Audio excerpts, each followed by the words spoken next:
மனிதர்கள் மிருகமாக மாறும் 5 தருணங்கள் வர 5வது தருணம். நான் ஒரு மிகப்பெரிய அதிகாரத்துல இருக்கேன். எனக்கு கீழே ஒரு 10 பேர் இருக்காங்க. ஒரு உதாரணத்துக்கு வச்சுக்கோங்க. இந்த 10 பேரையுமே சுயமரியாதை குறையாம நான் நடத்தணும். என்ன அதிகாரத்துக்கு உட்பட்டு தானே இருக்காங்க அவங்க எப்படியா இருந்தாலும் என்னோட பேச்சை கேட்டுதான் ஆகணும்.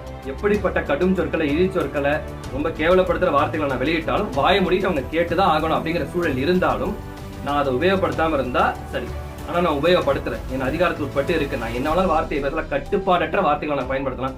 கீழ்த்தரமான, அருவருப்பான, கேவலமான வார்த்தைகளை நான் பேசலாம். அவங்களோட சுயமரியாதை கெடுக்கிற எல்லா வார்த்தைகளும் நான் பேசலாம்னா நான் மிருகமாக மாறும் தருணம் அதுதான்.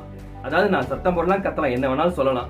எனக்கு அந்த அதிகாரம் இருக்கு, அந்த பவர் இருக்கு அப்படின்னு போது அந்த இடத்துல ரொம்ப கீழ்த்தரமா மற்றவங்களோட சுயமரியாதை கெடுக்கிற அளவுக்கு வார்த்தைகளை நான் உபயோகப்படுத்துறேன், நான் நடந்துக்கிறேன்னா என்னோட ஒரு கொடியும் இருக்கும் இந்த உலகத்துல யாருமே கிடையாது. ஒரு நிமிஷம். இதே மாதிரி நிறைய வீடியோஸ் பார்க்கணும்னா யூடியூப் சேனல்ல பாசிட்டிவ் டானிக் ஃபார் லைஃப்னு நமக்கு ஒரு சேனல் இருக்கு. மறக்காம உங்க ஓய்வு நேரத்துல பாருங்க.